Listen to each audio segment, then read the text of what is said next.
Well, hello, and a very warm welcome to the Cardinal Hume Centre's Big Bed Down Challenge. Well, good evening, and a very warm welcome to you. I am Phil Dave. I will be leading you through the next couple of hours this evening, as together we are hopefully going to not only have copious amounts of fun, but also try and raise money for a very worthy cause. Now, speaking of said worthy cause, I am relatively new to the way that the Cardinal Hume Centre works, so I couldn't possibly sit here and dictate to you all of the marvellous work that the organisation does. And I'm joined this evening, I'm delighted to say, by my trusty co-pilots of the evening.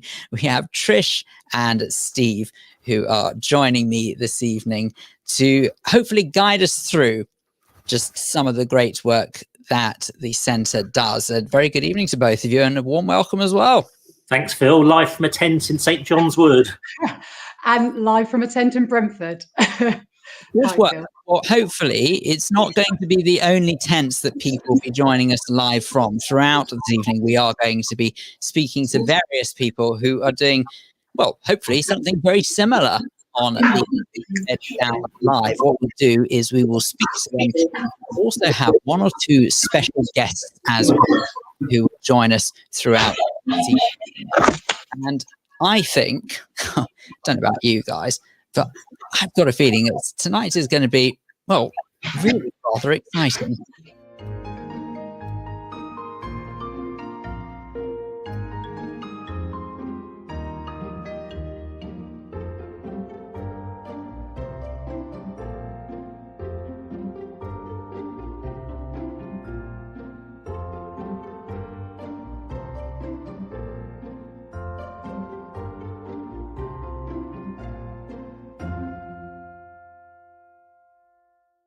I suspect.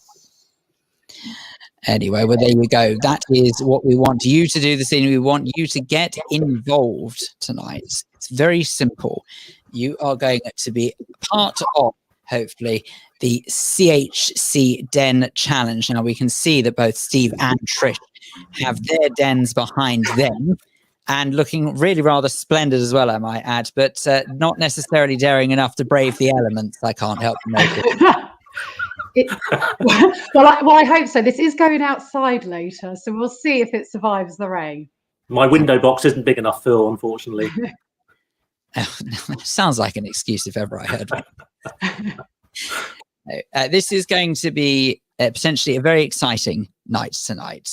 And we've got some great guests joining us. We're going to be speaking, as I say, to some of the participants who will be sleeping out, showing us their dens. Don't forget, we want you to send us your photos of your dens as well. Make sure if you're across social media that you will use the hashtag CHC Den Challenge. That's what we want.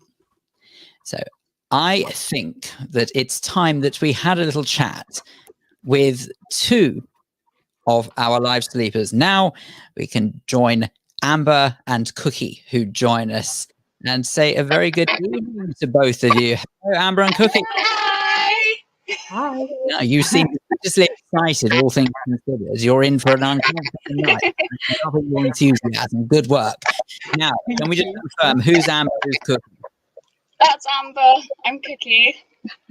Excellent stuff. Well, tell us a little bit about your setup. What have we got there? You know, because you have your den in the background there. Hopefully, it looks very bright. Yeah. Loads of fairy lights. Excellent stuff. Loads of fairy lights going on. Lovely. And what is your connection to the Cardinal Hume Centre? Well, we actually volunteer there every Christmas. We are the elves, and we help with all the kids, and we take photos and give them presents. No, sorry, hang on a second. So what do you do for the rest of the year then?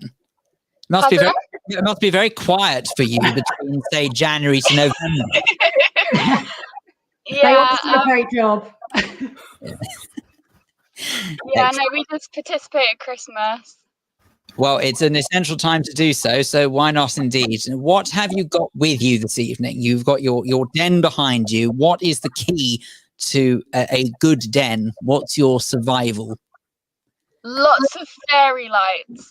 And definitely blankets. Right, so you're living off of fairy lights, okay. Yeah. They're everywhere. No, well, it's certainly a good look, and I can't help but notice that Steve has followed suit as well. So you're obviously, I'm not gonna like rolling the side down. I'm sorry. I tried my best. No, excellent stuff. So you two are, I assume, going to be keeping each other company throughout the evening. Are you looking forward to what lies ahead? Yeah, definitely. And what are you going to do to keep yourselves amused? We have loads of games up here. Monopoly. Yeah. Which will take forever to play, so why not? Don't forget to send us a picture of your den as well. Definitely. Yeah, we will. It looks Yes, amazing, so. He rightly identifies. It's very important that everyone that sends in their photos who gets involved this evening. So Amber and Cookie, best of luck with it. Thank you very much for joining us, and have a good night. Thanks so much. There we go. There we go. Thank you very much to Amber and Cookie there. Terrific stuff. Hey, look, why not? It's easy. Get involved. All you have to do is just take part in the Den Challenge. Thank you for taking on the Big Bed Down to help fight homelessness. Don't forget to post your Den pages to social media channels using the hashtag CHC Den Challenge. Congratulations to the CHC staff for their commitment to supporting vulnerable people through the pandemic. It's been great work.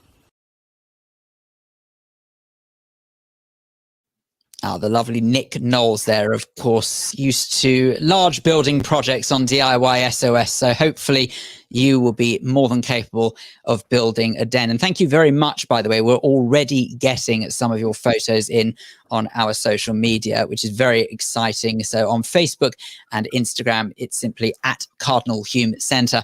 And on Twitter, it is at Cardinal Hume CHC. So definitely keep those coming. We really want to see your efforts this evening. Now, Trish and Steve, let's start off with, first and foremost this evening, I think it's fair to say that some people might not know what Cardinal Hume Centre does. So it's quite important that we sort of just get straight to it and say what you guys are, what you do, and some of the great work that you guys do. Great, thanks, Phil. So we are the Cardinal Hume Centre, and thank you so much to everybody that's joined us this evening. We appreciate it massively. The Cardinal Hume Centre for 35 years has been tackling homelessness, and in particular youth homelessness and family homelessness. And we have an entire range of services to support vulnerable people to help them turn their lives around, from our young person's hostel to our family service to our whole range of advice services, which the staff we work with do amazing work. And yeah, we're really, really delighted to be able to share some of that with you tonight. I'm Steve. I'm on the fundraising team as well with Trish. So a lot of people on here tonight will know us already. So for those people we don't know, welcome, and thanks for joining in. Absolutely. Thank you very much indeed. Like I said, we've got loads of people coming up throughout this evening. We are live through until 9 o'clock tonight. And absolutely, the fun doesn't stop between now and then. But of course, this evening is about very much getting to know what Cardinal Hume Centre does and what you're about. And I know that amongst many of the services that you provide is you have your family service. And we're going to hear a little more about that in just a moment. But sort of as a quick introduction before we hear from Gaia, tell us a little bit sort of what family services are and that particular division of the centre. Well, I can probably pick up on that because I was in filming with Gaia the other day, and it was fascinating to see how life is going on there. And that her and the team are still helping families who are suffering with isolation and nowhere to go to. And they're not running the usual service. We'll get back to that in September, but it's an incredible resource for local people. It certainly is. Let's find out more about it, shall we?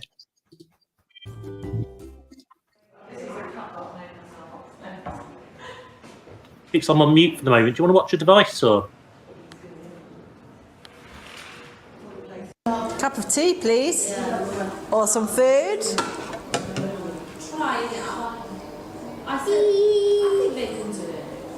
So Family Services at the Cardinal Hume Centre is a space where the whole family can come and get support. We work with children and their parents, and children can start from newborn right up to 13 or 14, because we run drop-ins for families who might be feeling isolated, and we provide a lovely stay and play activities for the children to help them with their learning and development. We also run an after-school club, holiday schemes and homework support for older children. And within that, we support families by referring them to our internal services such as housing, benefits advice and immigration and employment advice, and other external partners that who we work with. She likes the camera.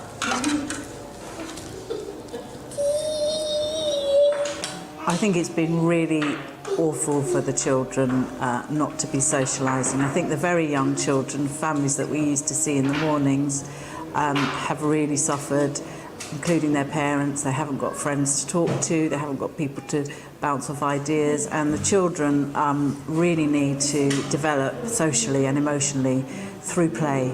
And obviously our older children have also suffered, but they've established, a lot of them have siblings, so they've established some sort of play activities. But I think all children have suffered, but we are concerned about the very young children, and for that reason we've remained open so that they can come. Many of our families are in studio flats in very unsuitable accommodation. We're really proud that we opened up for these families, including older children when everybody was on lockdown, and we did that safely by doing it one family at a time. But yeah, I think it's had a really big impact, and I think we need to be really focusing on really trying to shore them up for the future from now on. So we've got lots of plans in the pipeline.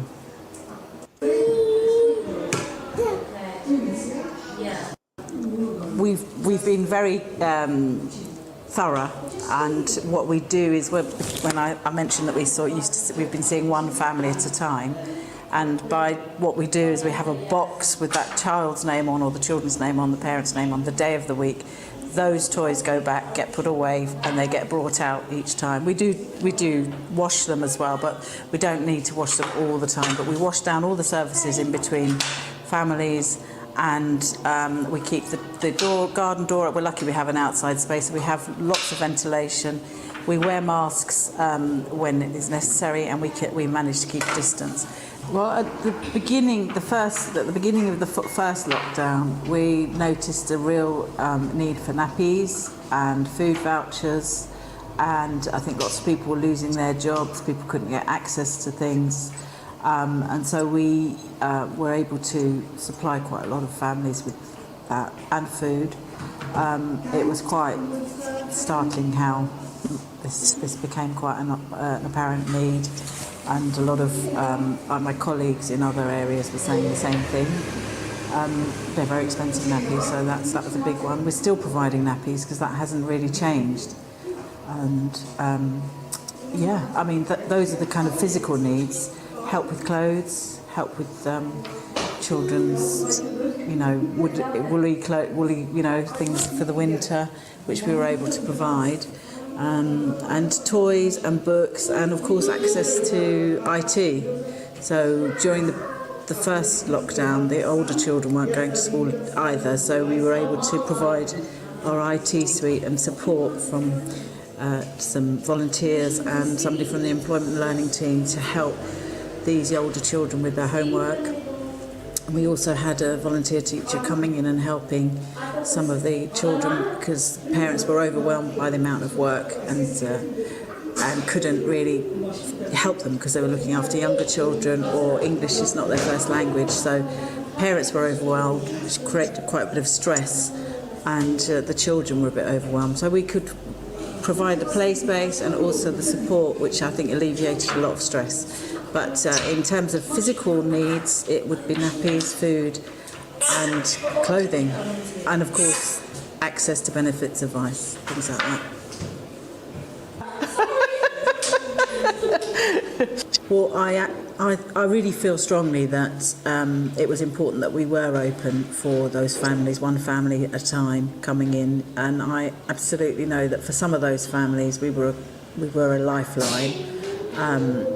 We've been told it, but the children, you can just tell through the children's behaviour and development and the mother's confidence, and at the best of times it's important for children to be able to play and families to be together. So I know that this was crucial for a lot of our families. A lot of them would come 3 or 4 times a week needing different things, food, books. We could supply that, but we also were there to listen, to be supportive, to give ideas, to just encourage and be a friend. It's called Noros. It's like the New Year nuts. And we've had quite a few new families because we work very closely with the Bessborough Family Hub and the outreach team, the Family Navigators and Family Lives, which are an outreach family support charity. And we get referrals when a family is in need of coming for some space or to come somewhere safe, to bring their child to come and play. They will see if we have an available space. So we've had quite a few referrals, yeah. Fantastic! So we do, yeah, because this is a centre for families and under 5s, we get quite a lot of pregnant women. And at the moment, currently, we have a family who are living in a hotel because they're refugees, and one of the women is pregnant. So we're all trying to support the family as best we can. We've had babies that were very, very young during lockdown, and now they're a year older, so that's been quite nice to see because we've been giving them consistent access to our services, and this is the place where they've been able to come and play because there's very few places apart from the park, and even the playgrounds were closed in the first lockdown, and the babies weren't able to access that either. So yeah, we support the whole family, so from pre-birth right through to grandparents in the drop-ins. Yeah.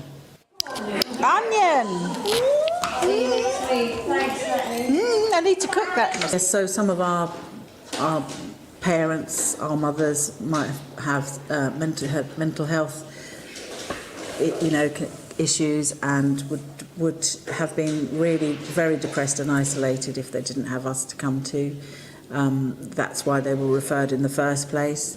I feel really strongly that was important for some of our mothers, that we were available for them, and I think that also will have impacted on the child. So just those weekly or twice weekly sessions, I think was a really good to have a routine. We've often been told it was so nice to have a bit of a routine in the week, especially if they're isolated and don't have any family or friends nearby. And most of them that were coming were in unsuitable accommodation, really, like studios, 2 children, 2 parents in a studio flat.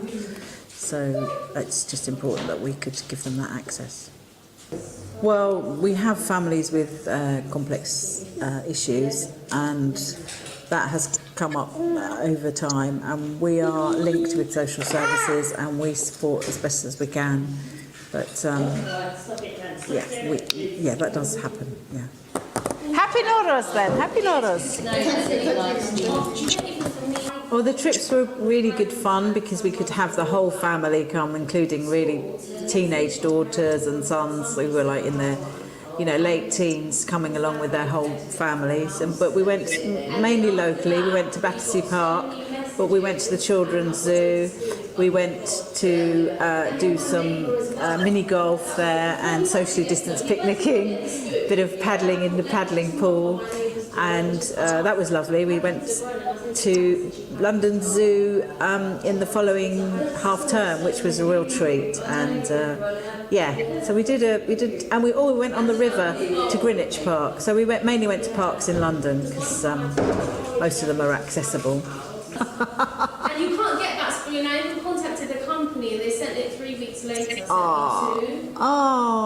because it's not. It was really nice. We said, make sure you sit separately for your picnic, but then of course the children just went off and played, which was lovely, and it was just at the end of the day, everybody felt really happy, and it was just really relaxing and just lovely. We hope to do a lot more of those. Plastic bottles, isn't it? Well, we want to run probably a summer scheme. We want to get back to our after-school club, which has lots of nice things in it, like gardening and cooking, and basically for the young children to play and have a nice time with it, we want to do homework club. We want to run drop-ins. We want to have a bit more more of a learning focus for parents as well, access to all the services that are here. We just need to get back really and start doing stuff.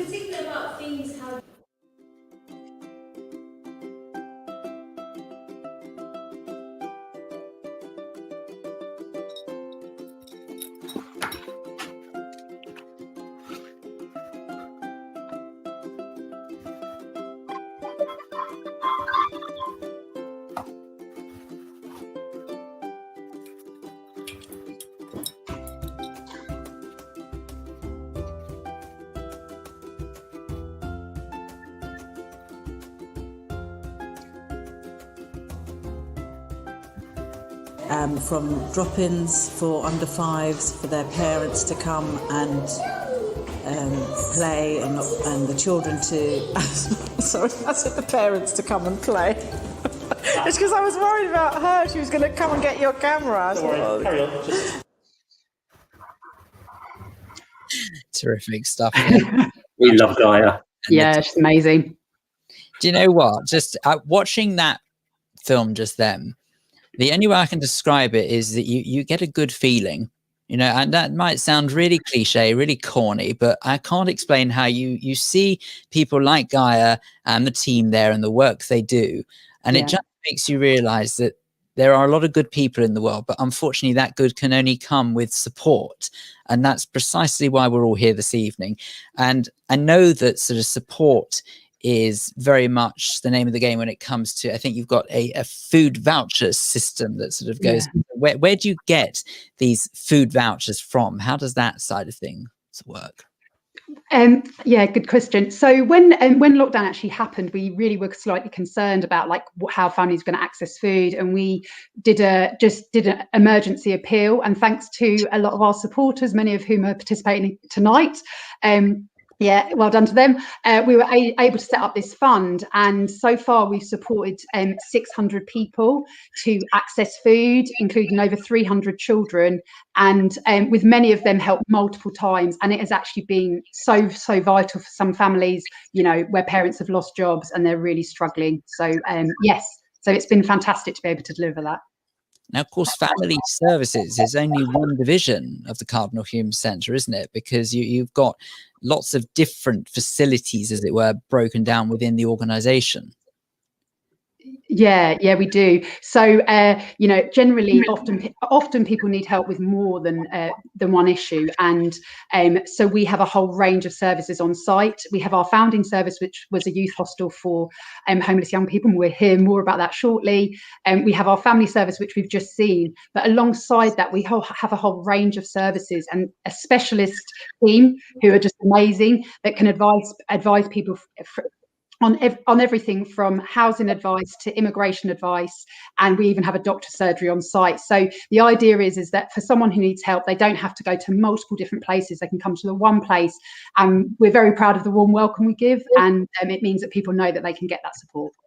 Well, you are watching the Cardinal Hume Centre's Big Bed Down Challenge. And what can I say? Keep those photos coming, please, because if you are taking part in the Den Challenge this evening, we'll have a very special judge later on who will be deciding who is worthy of winning some rather special prizes. More on that later.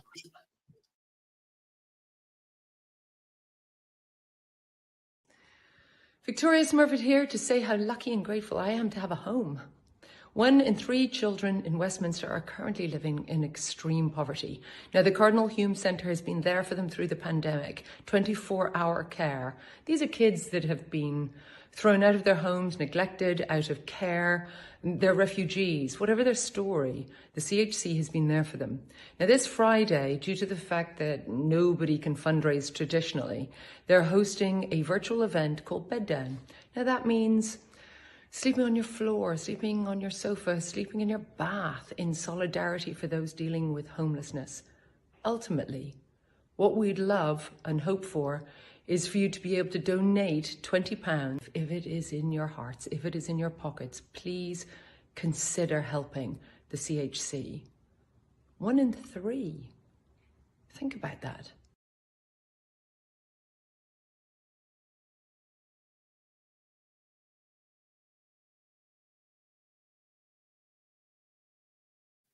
Excellent stuff. Thank you very much, of course, to Victoria Smurfit there from Ballykiss Angel and many others. Cold Feet, you may recognize her. Oh, just how lovely is that? Terrific message.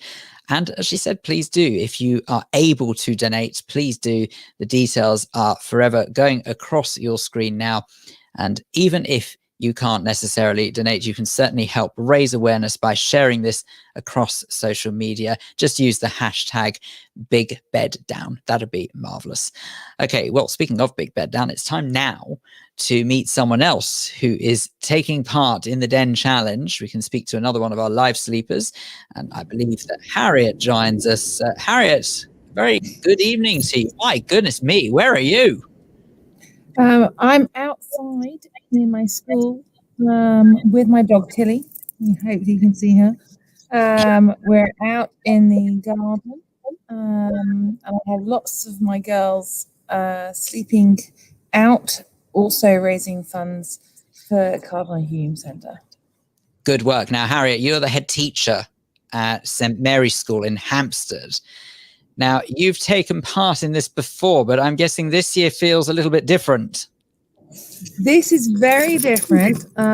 Last time I did it, it was I had lots of people looking after me, and this time it's all on my own, apart from the dog. And yeah, but all the girls have also making dens in their homes and doing lots of wonderful things and raising lots of money for such a great cause. Speaking of raising lots of money, I have it on very good authority that you've been rather successful in the department of raising lots of money. So I have to ask you, what is your secret?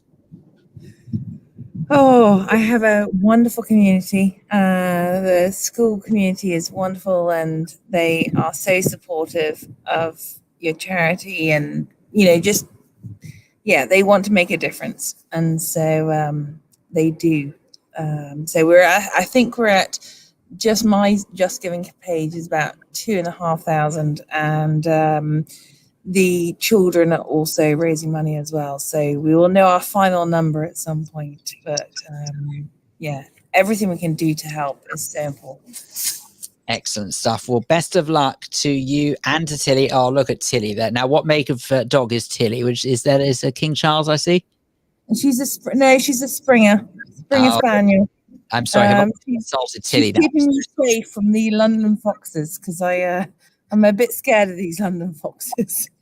Now, Harry, the question on everyone's lips is going to be: how cold is it out? Are you warm enough? I hope. Yes, no, we're very warm. I have a brilliant sleeping bag that I once took to Peru to climb the Andes, and so no, I'm okay. I feel very blessed, but I'm glad the rain has stopped. That's all I can say. Well, Harriet, keep up the good work. You're doing marvelous things out there. Thank you very much indeed for taking part in the Big Bed Down Sleep Out Challenge. Thank you, Harriet. Thank you. Terrific stuff. There you go. That's Harriet, who's head teacher at St Mary's School in Hampstead. And she's just one of a number of people taking part this evening. And you could certainly take part as well. Do keep your photos coming. You can send them in on social media, post them if you will, and simply use the hashtag CHC Den Challenge. That's what we want to see, your den of where you are sleeping this evening here on the Big Bed Down. And we are absolutely live until 9 o'clock. Well, I don't know about you, but there's one thing that completes bedtime for most of us, and I think that's a jolly good story. And have we got some storytellers for you this evening? First up, Our celebrity storyteller number 1 is none other than Cerys Matthews. So, a bedtime story. In the great green room there was a telephone and a red balloon and a picture of a cow jumping over the moon, and there were 3 little bears sitting on chairs and 2 little kittens in a pair of mittens and a little toy house and a young mouse and a comb and a brush and a bowl full of mush and a quiet old lady who was whispering,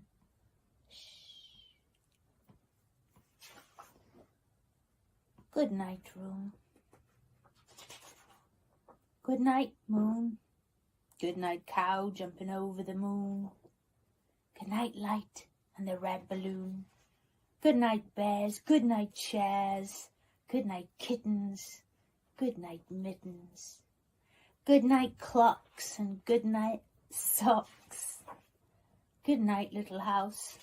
Good night, mouse. Good night, comb, and good night, brush. Good night, nobody. Good night, mush.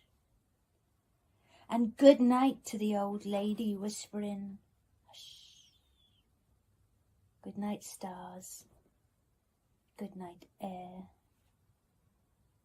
Good night, noises. Everywhere.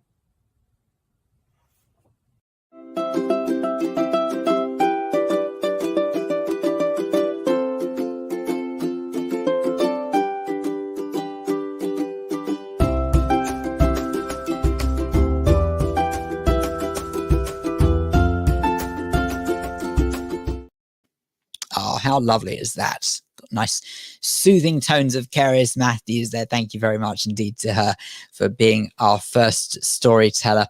Well, now it's time to find out a little more about some of the great work that the Cardinal Hume Centre does.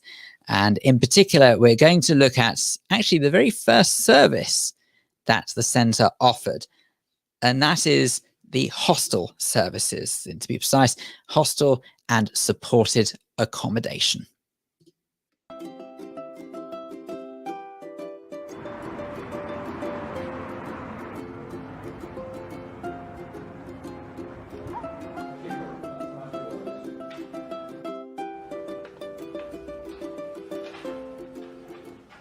Hey, my name's Glyn. I am the manager of the hostel and our supported accommodation here at the Cardinal Hume Centre. I'm just going to give you a little bit of a tour around the hostel reception area and let you know a little bit about what we do here. So if you follow me, we'll go into reception. Welcome to the reception here. This is my colleague Dan. This is Amy that you'll see in a couple of videos. This is the epicentre of the hostel. We're open 24 hours a day. We'll have staff on all through the night that stay awake, and then we have our support staff that stay and support the young people during the day. So Dan and Amy both hold a caseload. That's the doorbell. So Dan's going to let someone in now. There we go. He's very good at doing that. So yeah, these two staff members will both be key working some of our residents. At the moment, we have 32 people in our hostel, so we're full at the moment. And people will come to us for a variety of different reasons. It could be they are asylum seekers and have come into the country and need support, or it could be that they've been living in London, in the Westminster area, and have maybe had an argument with their family, or they've been asked to leave by family and friends. So people come here for a variety of different reasons, but whenever they do come in, we want to make sure that they feel welcome, they feel supported, and we can work with them to move them on to somewhere better to live for them. Brilliant. This is one of our offices that the support workers are working in at the moment. Whilst obviously the coronavirus pandemic is on, we've had to spread people across the building and make sure people are safe. But this might be somewhere where they can sit down with one of the residents and really work through what sort of support needs they have, what sort of things the young person wants to achieve in their lives. Do they want to go to college? Do they want to get a job? All of these sort of things we want to really find out about the people that stay here so that we can support them to have a really positive future. And in the hostel, we have 32 beds. At the moment, 25% of them are female, 75% of them are male, and our sort of general age at the moment is, average age is about 20-year-olds. We've got about 18 people at the moment that have come from abroad, that are refugees, that are trying to find a safe place to live in Westminster. And on all of our sort of levels, we'll have different rooms. People share different facilities like the kitchen, lounges, and that includes 2 of our games rooms that are upstairs. This is one of our lounges. At the moment, it's looking pretty bare because we moved a few things around. Also, at the moment, we're trying to do the whole social distancing thing, so we're really trying to keep things as safe as possible here. But in usual times, we'll be doing activities and workshops. We have a brilliant life skills worker called Gail who comes in about three times a week, and she does cooking classes. She also does things like taking people to appointments when you can get out there. Things like that. People are really excited about the brunches that we do. So sometimes on a morning we'll do a brunch in here, and people can come and go as they please. But I think last time we did it, we had pancakes, and the time before that was like a full English breakfast. So it goes down very well. Welcome to one of our games rooms. This is kind of used as a bit of a games room, bit of a lounge. On the weekend we had the football playing here, so people watching the FA Cup action on one of the world's hugest TVs, which was kindly donated to us. But this is really a place for people to feel comfortable. They can come and sit here after college or maybe after work or during the day. If they've got nothing on, they can come and relax and just feel like they're at home.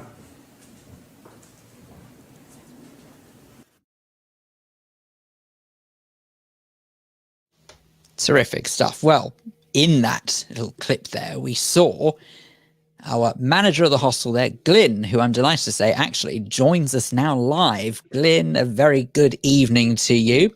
Hi, Phil. How are you doing?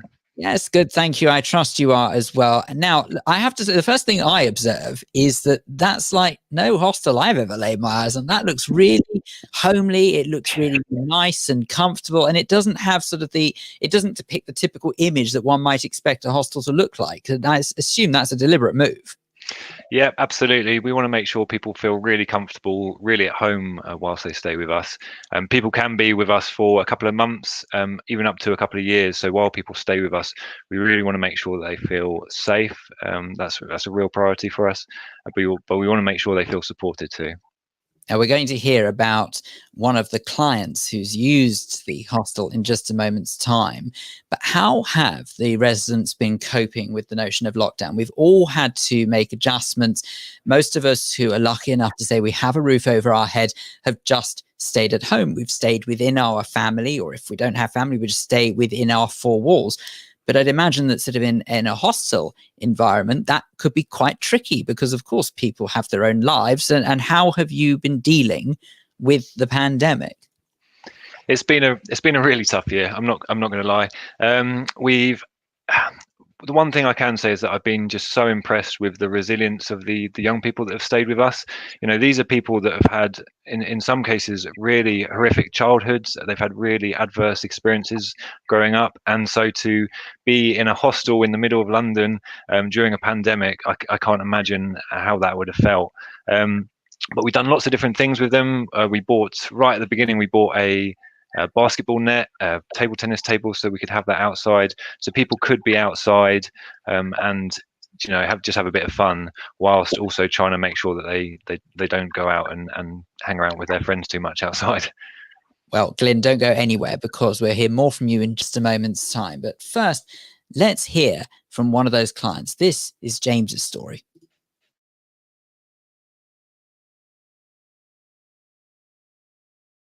I wasn't used to people being interested in me and didn't know what being happy was like.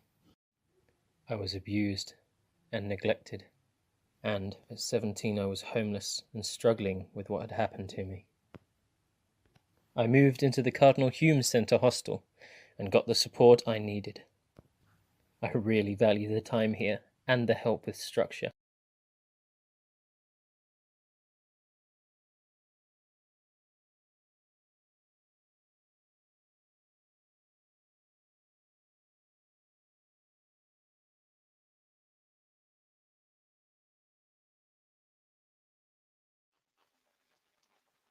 Well, there we go. James is just one of the clients that you help out, and I'm guessing that there are a fair few more than just James. But tell us a little bit about James's story.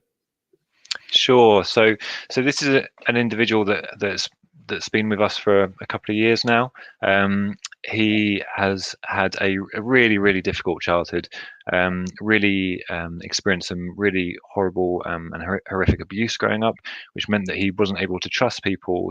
He also wasn't able to really look after himself very well. So we've had to spend a lot of time with him over the months, over the years, really trying to encourage him to just in his confidence, but also just really encourage him to look after himself and do the simple things that we might think of, like cleanliness, like buying ourselves food.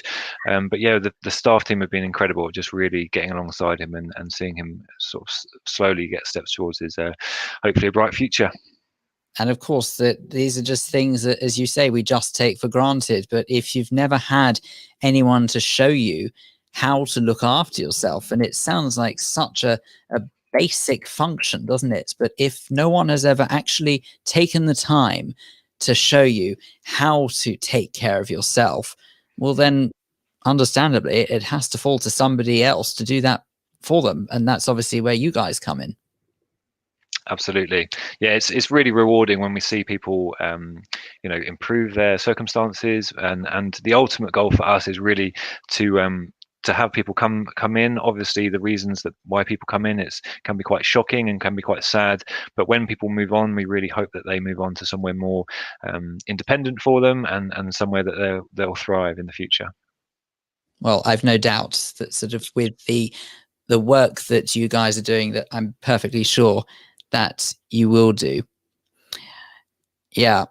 So can you describe some of the more typical hostel residents that would be coming to you, and ultimately the reason why they'd find themselves in the situation that they'd be in? Yeah, of course. As you'll know, people come to us for such a variety of different reasons. I think in the video there, I said we had 32 rooms, and when that was filmed, that was they were all full. But just a great success story from today as someone moved on to a new place, which is great. But the reasons why people come to us can be so mixed. At the moment, we've got about 17 young people that have come from abroad who are known as unaccompanied asylum-seeking children. And they would be coming from places like war-torn countries, Afghanistan, Sudan, Eritrea, where there's a lot of persecution, especially for sort of the religious groups out there. And these people come to us with nothing, and that they're under the care of Westminster. And we want to give them a safe place to live and a safe place to grow. There's also people from London that simply might have just fallen on hard times. There could have been a fight within the family. They could have been kicked out by their mum, their dad, or their guardian. So it's really, really interesting when you get people coming in to hear their story, hear what they've been through, and also try and work out how we can help them and move them on to independence. And it is absolutely amazing to think that sort of how moldable, I suppose, you have to be. You talk about some of these circumstances that these families come from, and we just take for granted, that sort of we are in the country that many of us have been born in and grown up in, and this is the way we are used to life. But of course, there are people who come from situations who don't necessarily know that. Now, we'll get onto that in just a moment's time, because I believe that we can now bring Lynette into the conversation as well, who's waiting patiently in our green room. There you go, Lynette. We say very good evening to you. Now, hello, Lynette. Now, how are you getting involved this evening? What are you doing? Today I'm sleeping on my floor. I've created a den of sorts, but it doesn't really have a roof. So I'm just sitting on some blankets, and I have some pillows too. But of course, we can't always take for granted that someone would be lucky enough to have a roof over their heads. So potentially, even though I assume it's in the great indoors, that of course that does remind you that not everyone does have a roof over their heads. And what are you going to be doing to pass the time this evening, assuming that you don't necessarily get as much sleep as you might hope? I'm probably going to be watching Netflix or reading a book, but yeah. Work. Excellent. Lovely stuff. All right. And I trust, Lynette, as well, that you have managed to sort of include others in this and tell other people about the Bed Down at the Big Bed Down this evening? Yes, I've been talking to family, friends, and family about ways in which that they can get involved and donate to this, because I think that it's really important that we remember that we are privileged, because every night we have a warm place to stay and we have a bed to sleep on. So it's good to get involved. I can't think of a better way to end it to say thank you very much indeed, Lynette. Keep up the good work. Thank you. Thank you. And Glyn, the one thing that sort of strikes me there is that Lynette is, I don't believe I'm giving anything away when I say that she's of sixth form age, sixth form student, which of course is the age of quite a few of the people who come to the hostel. So it can actually be sort of some people are really quite young when they find themselves in a situation where Cardinal Hume Centre has to step in and help. Absolutely. Our youngest age that we take into the hostel is 16, and we'll work with people and we'll accept people into the hostel up until about 24. So it's a really wide age group. And obviously at 16, 17, you're really just starting to get to understand the world around you. And we've got some of the kids that we've got at the moment are currently going off to college each day, trying to live a normal life. I guess they're trying to learn things, better themselves, and really push forward. Glyn, it's marvellous work that you and your colleagues do. Thank you very much indeed for speaking to us live this evening. And of course, thank you very much for all the work that you do. Well, as we say, we want you to be involved in the Den Challenge. So of course, it's hashtag CHC Den Challenge. That is what we want you to tweet and to put on social media. Just send your photos, post your photos, and take part. Now, if you're not sure how to build a den, we've thought of that as well.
Excellent stuff. Well, hopefully that's given you a little bit of inspiration on how you can build your very own den. Well, one family that has been building their own, and I have seen a sneak preview of their den, and believe me, it's mightily impressive. We can now speak to the Stacey family who join us, and we say a very good evening to Dad James, to Mum Alex, and I believe we also have Ed and Cece as well. A very good evening to you, Stacey family. Evening, Phil. Good to see you. How are you? Yeah, I'm very well, thank you. How are you all doing? Hopefully you're all well. I can see you've got your beanies on. Good work. That's excellent. Now, that den looks pretty splendid going on behind there. Talk us through. Well, there's loads of sheets involved. We raided the sheet cupboard upstairs. Loads of sheets, loads of pillows, loads of cushions, and pegs galore. Clothes pegs by the thousand. And loads of fairy lights too. Excellent stuff. So I can't help but think that that there's a lot of laundry that's going to be at the end of this as well. But never mind, it's all in a good cause. Now, you're going to be, where are you sleeping? Talk us through. Where are you at the moment? We are in the front room, and we're dotted out in various places. We're all going to be down here tonight. So I think I'll be over there on the sofa. Eddie's tucked over in the corner there. Cece's in this side of the room. Alex is dotted about somewhere. We're all going to just make it work somehow. It should be great fun. What inspired you guys to take part? My dad, he's really worked with the Cardinal Hume Centre through school, and it's great the work that they do. So Ed, I assume in that case that your dad is a bit of a hero to you then for his work that he does. Yeah, he's inspiring. I'm going to pay him later. Thanks, Phil. James, you heard it live. What can I say? Excellent stuff. Well, might I say, have a fabulous evening, whatever you do get up to. And I understand as well, sorry, that just before I let you go, that you are both head teachers. Is that right?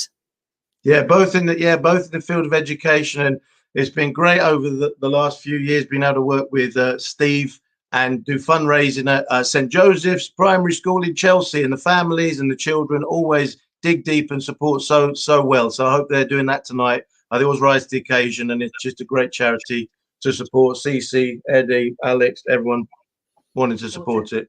Now, Cece, I strongly suspect that you are not normally this quiet.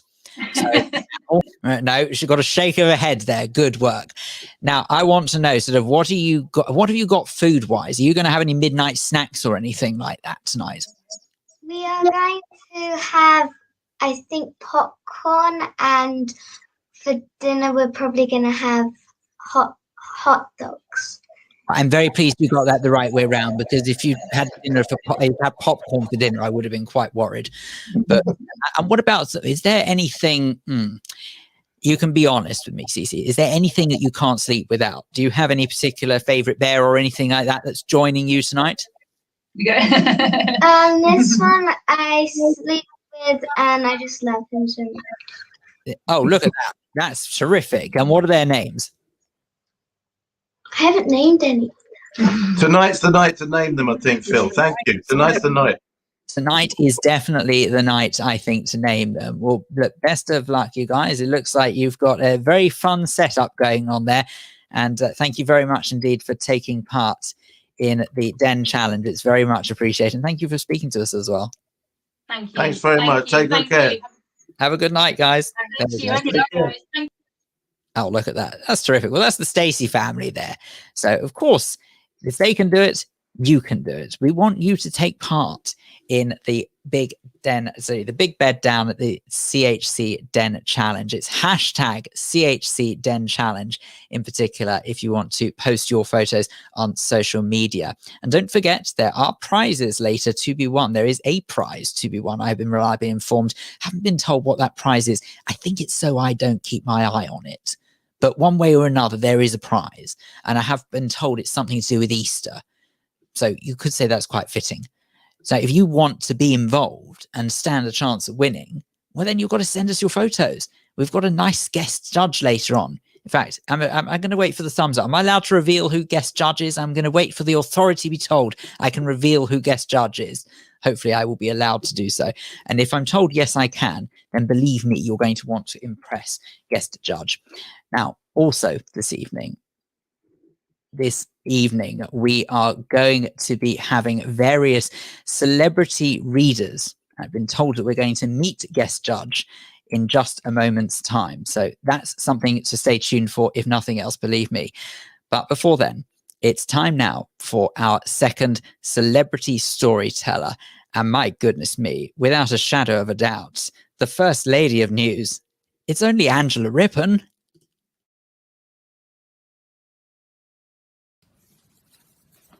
Hello, my name's Angela, and I'm going to read you a bedtime story.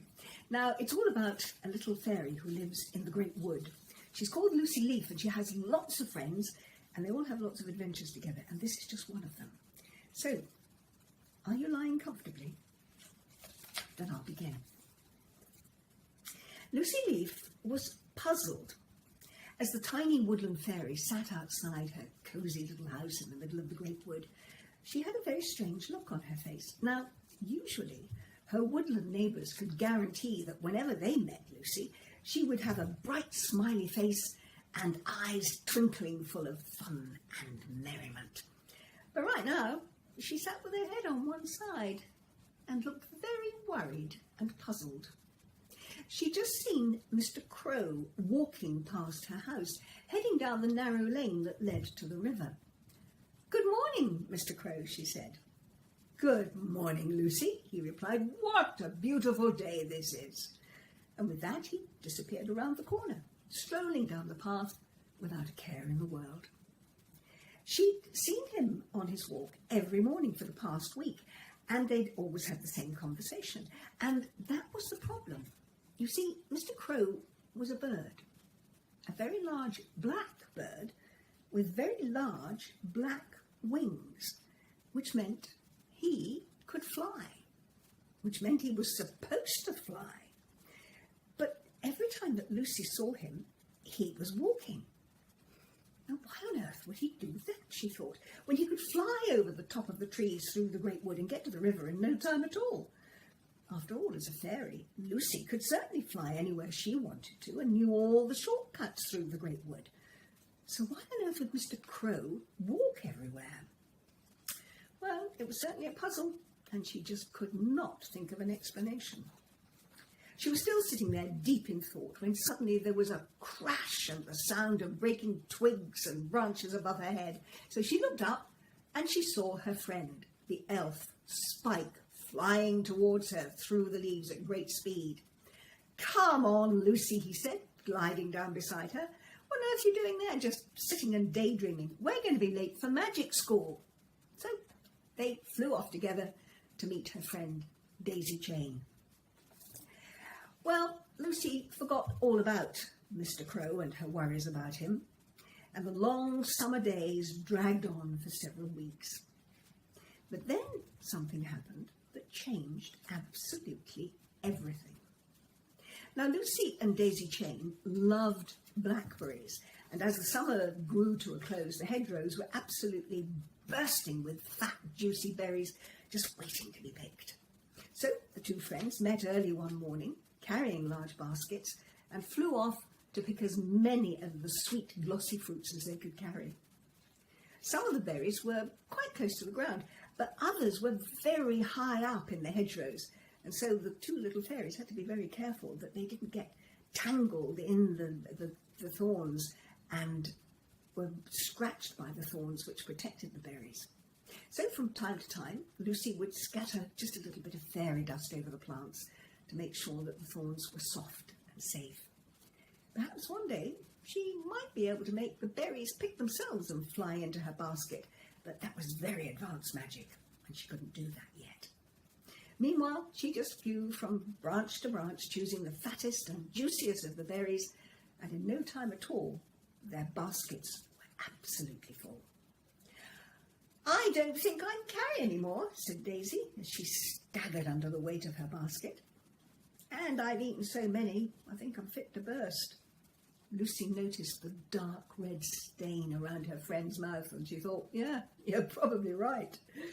"Okay," she said, "let's fly home and store these away for the winter." So the two friends soared up into the sky and began to fly over the treetops back to Lucy's house. They were almost there when suddenly Lucy heard a cry from Daisy.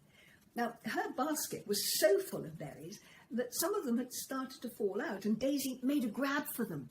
But as she did so, she lost her balance and crashed into the topmost branches of the huge old oak tree. Lucy rushed back to see Daisy tangled up in the branches and looking very white and very scared. "Just give me your hand," said Lucy. "I'll pull you out, and then we can fly down to the path and we'll walk home." "I can't," said Daisy. "I think I've sprained my wings. I can't fly anywhere. I'm stuck here." "Oh, no," said Lucy.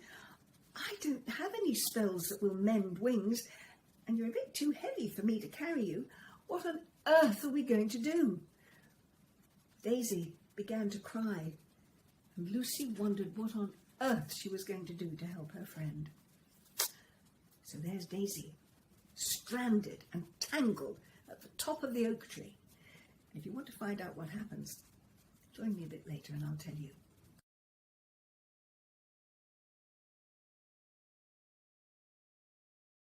Oh, what a tease. I can hardly stand the suspense. I do enjoy a good cliffhanger, though.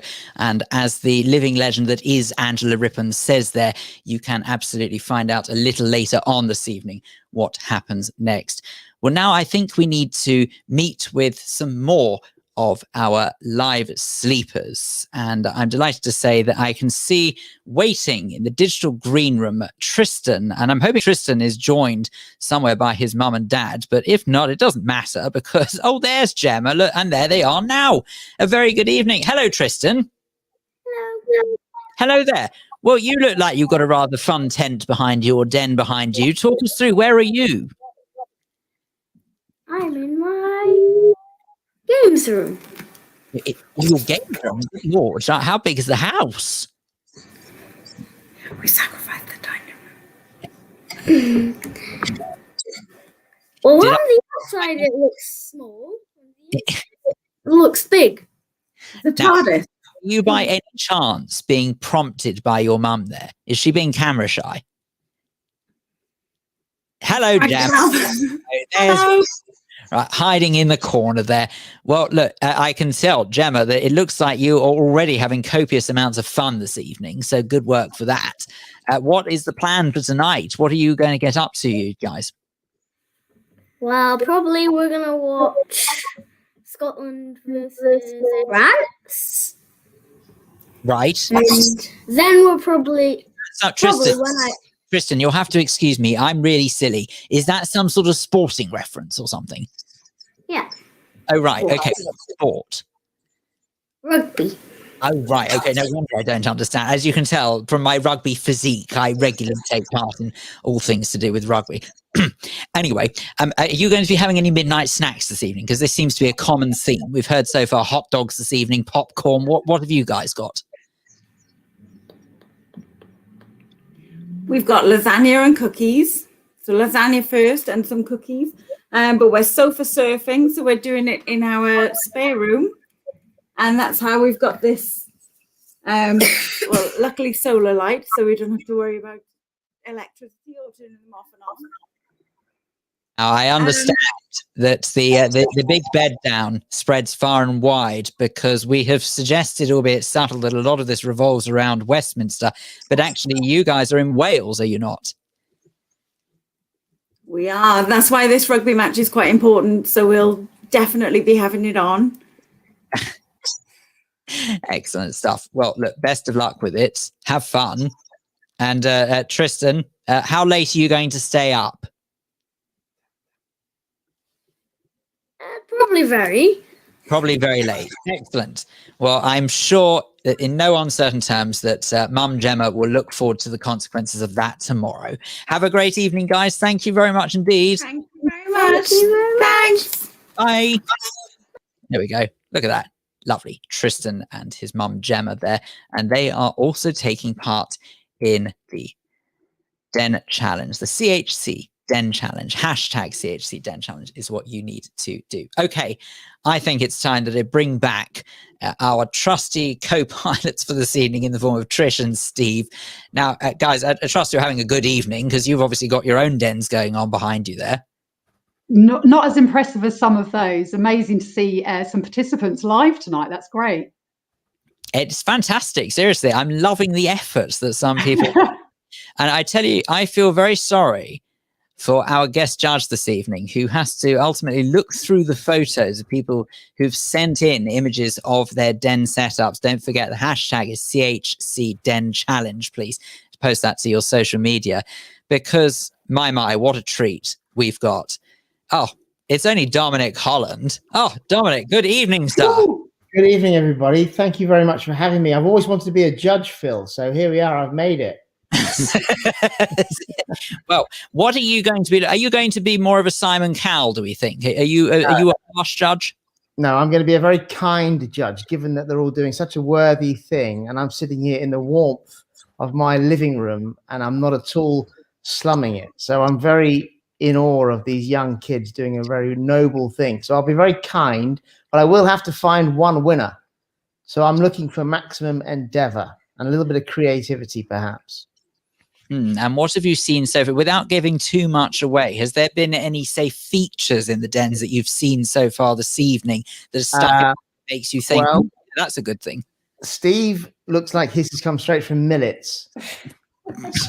So that's not really exciting me. I'm looking for a little bit of creativity, a little bit of home input, and I'm probably going to go with a cute kid who looks like he is really committed to this very kind cause.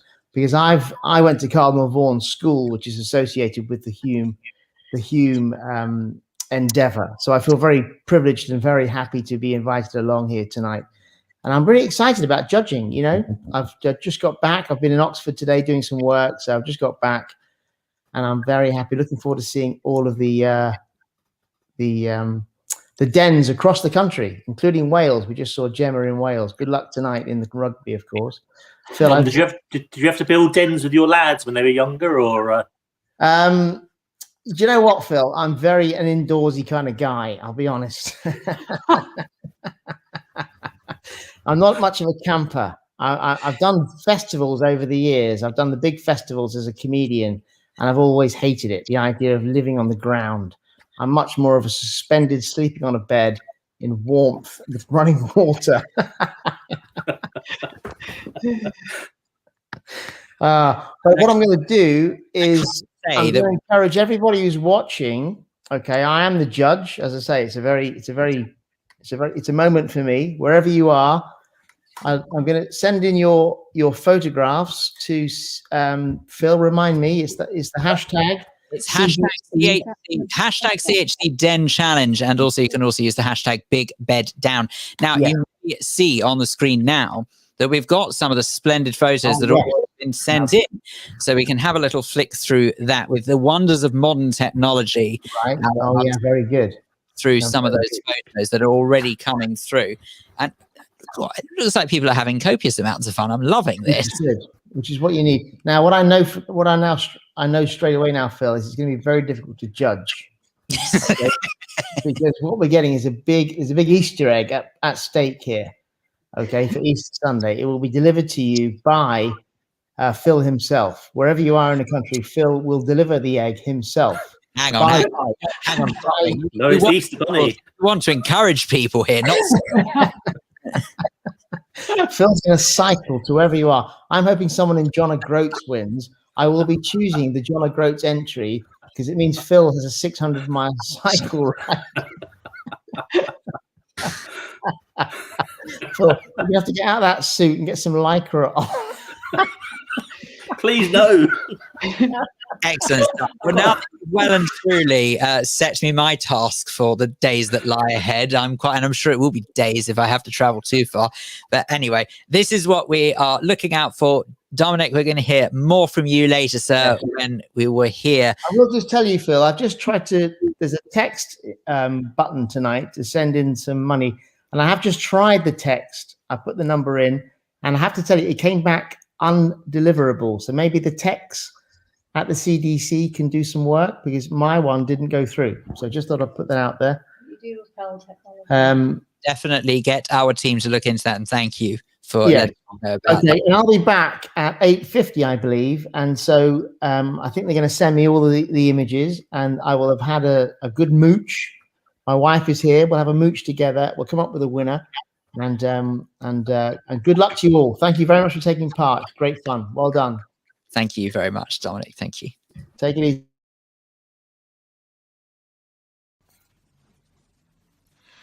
Thank you for supporting the Big Bed Down Challenge to help fight homelessness. Now, the CHC, which is the Cardinal Hume Centre, is raising funds for their shelter in London. For 35 years now, they have been supporting vulnerable people. They've managed to keep going right through the pandemic, which is amazing work, but they do need your help. So to donate £20, text BED20 to 70191. That's BED20 to 70191. Of course, you can support on social media too using the hashtag CHCDenChallenge. Many thanks to the CHC for all their marvellous work, and to you too.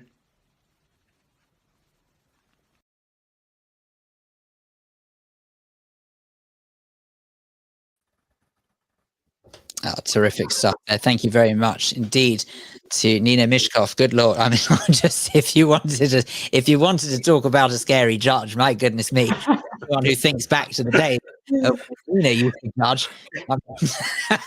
There we go. Dominic has already gone off to do the work looking at the photos, and he will be back with us a little later on. Thank you very much indeed to him. Now, in just a moment's time, we're going to be finding out about another important element of the work that Cardinal Hume Centre does. But before we do that, we can't escape the fact that obviously the pandemic has affected all of us, and Cardinal Hume Centre can't have been have got away with it. There must have been some sort of impact in the way the centre functions. And so now I thought it would be an optimum time just to find out a little bit more about how you guys have had to adapt over the last year. Yeah, sure. Yeah, so it's obviously been a challenging year for everybody throughout the world. But yeah, at the Cardinal Hume Centre, obviously we have had to make some changes, but it has been fantastic the way our staff responded immediately to start moving our services to the phone. As Gaia touched upon earlier, we continue to run our family service. Our hostel obviously has remained open throughout the pandemic. And inevitably, the pandemic has had a huge impact on people who are already vulnerable. So some of our services actually saw a 60% increase at some points during the year. So, but the staff have really risen to the challenge of supporting our clients, over the phone and in person where we could. But it is obviously challenging. And normally this event would be held in person, and we'd be getting to see all of the people that I'm hoping are out there watching. And it's from people's homes. So.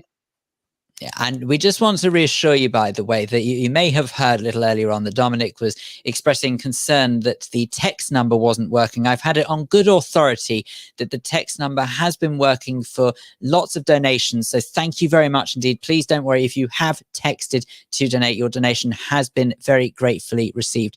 Please do not worry about that. The text number is indeed working, and the details are scrolling along the bottom of the screen. But just in case you don't see it, you can text BED20, that's BED20 to 70191. And of course, text will be charged at your standard network rate. And for terms and conditions, you can always go to easydonate.org.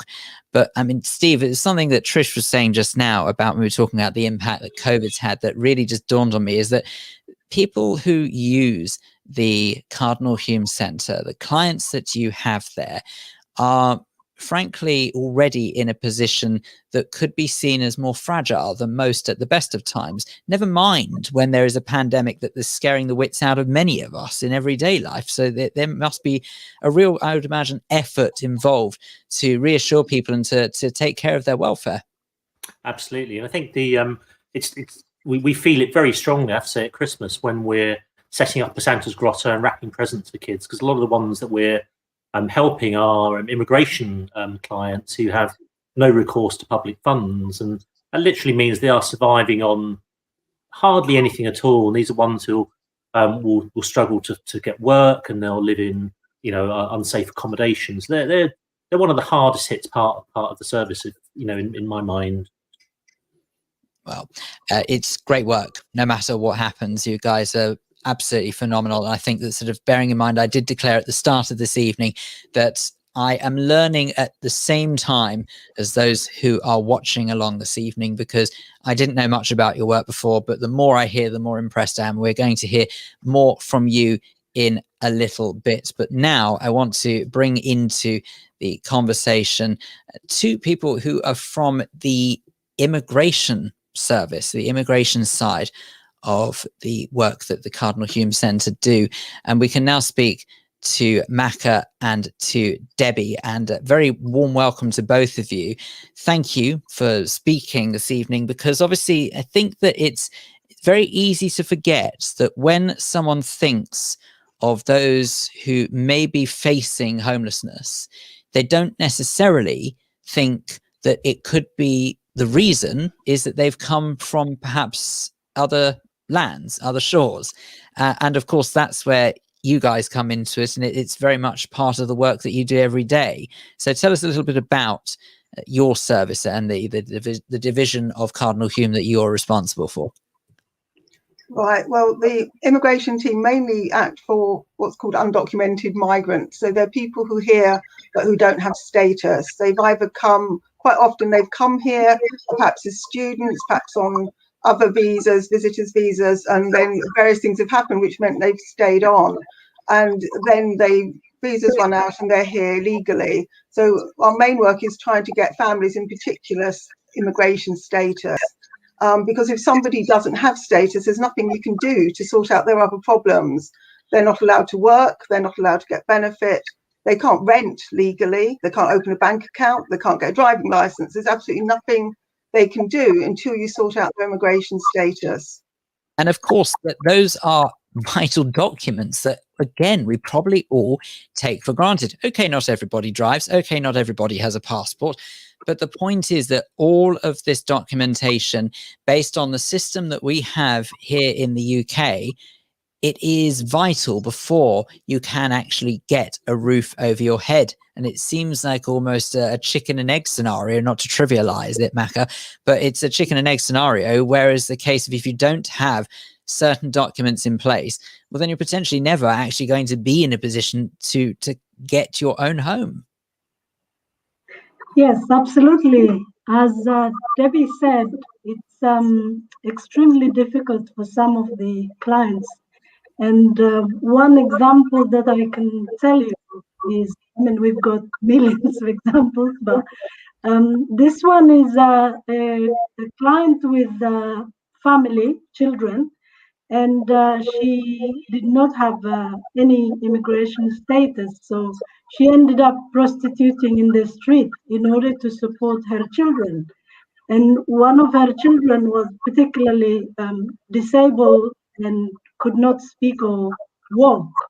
And it took a long time to try and get her status. Once we did sort out her immigration status, she got leave to remain, which means that she was able to work legally and also access benefits and support housing, which meant that as a result, in fact, her child was able to thrive by being able to speak, and actually his ability of walking has improved because the mother was able to actually be with the child and look after it. So it has positive ending, but obviously it's a lot of problems that people face. Yes. I was going to say, I mean, of course, you make it sound so easy, but Debbie, what Maka's describing there must be quite a long and probably emotionally comprehensive process that you have to go through. And what I find particularly interesting is the notion that, of course, that it's not necessarily just one person at a time. Sometimes it can be families as a whole unit, which must pose its own interesting challenges. Yeah, it's quite often that the clients we deal with is families, quite often single mothers with children. And yes, it's very, very hard, and it's hard on the children. And one of the things that happens is because they're not entitled to benefit, or the parents can't work, they're also not entitled to social housing. So the only help they can get is through social services, something called Section 17 support. But it means that they're put in the worst accommodation, and they're given very little money to live on, less than you would get on benefit. So their family's in a terrible position, and they also get moved on. So some poor child will settle in a school, and then 3 months later, they're being moved to another school because the council have moved them to more different accommodation. And it has a really serious effect on the children. Sounds like an extraordinary situation, one that many of us couldn't even begin to imagine unless we've actually gone through it. Debbie and Maka, thank you so much for the work that you guys do. What we're going to do now is, I believe that we've got a letter from an 11-year-old that the Cardinal Hume Centre has helped, and that is going to be on screen now for you to read and to really, I suppose, take note of just what it means to these families.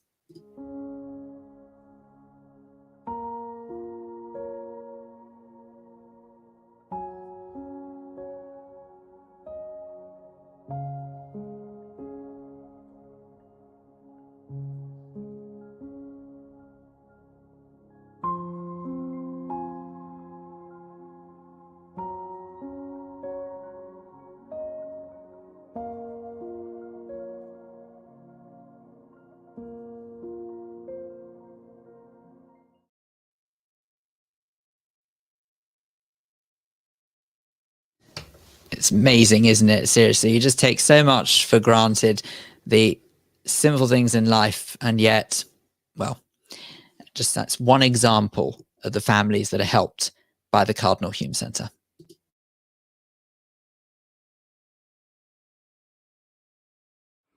Hello, Leslie Nichol here, just thanking you so much for taking on the Big Bed Down to help fight homelessness. To donate £20, just text BED20 to 70191. Don't forget to post your Den pages to social media channels using the hashtag #CHCDenChallenge. And finally, thank you so much to all the CHC staff for helping so many vulnerable people through the pandemic. You're amazing. Thank you. Bye for now.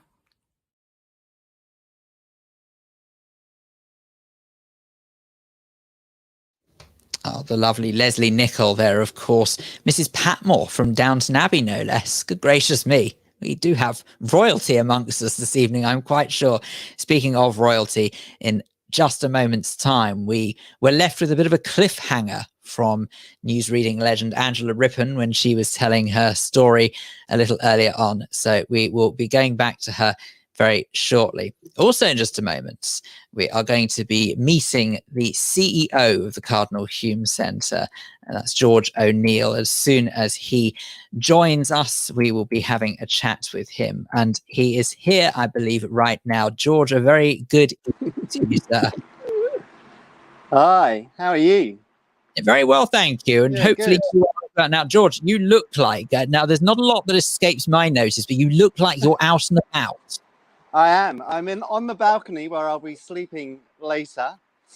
I'm a bit stressed because the pump for my airbed is broken, but I think I'll be all right. I'll manage. Maybe it'll get me a few more sponsors. People will take pity. I think I laugh out of nerves. So just talk through your setup. Yeah, me too. Yeah, it is nerves. Yeah. So talk us through the setup that you've got there. Sorry, so you're currently on the balcony, and you've got an airbed with not much air in it. So I hope you've got enough air in your lungs.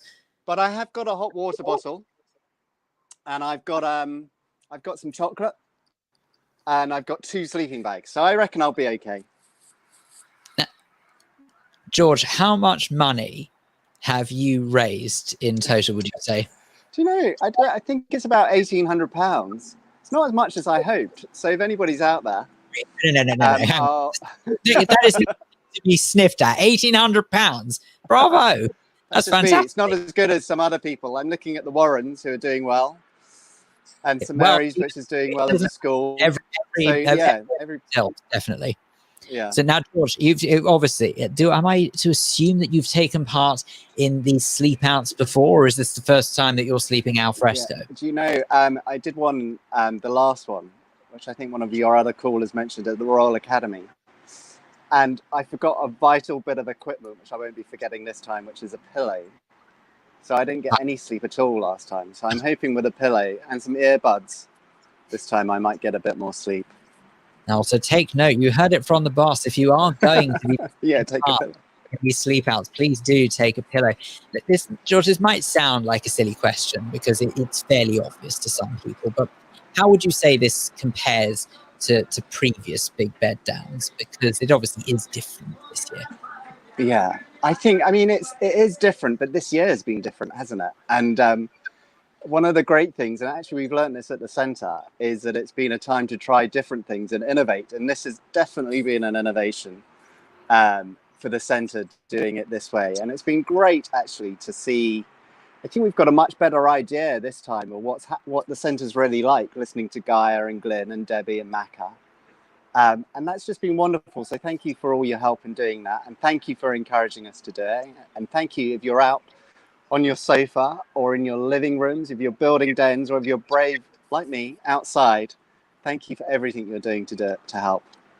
And George, just from your perspective, tell people who are donating what that money means to Cardinal Hume Centre and how it gets used ultimately. Well, it changes lives. That's what it does. And we really work really hard to make every penny count. I think there are 3 things that stand out for the centre. One is the welcome. Everybody gets a really lovely welcome and is treated with real dignity. The second thing is breadth.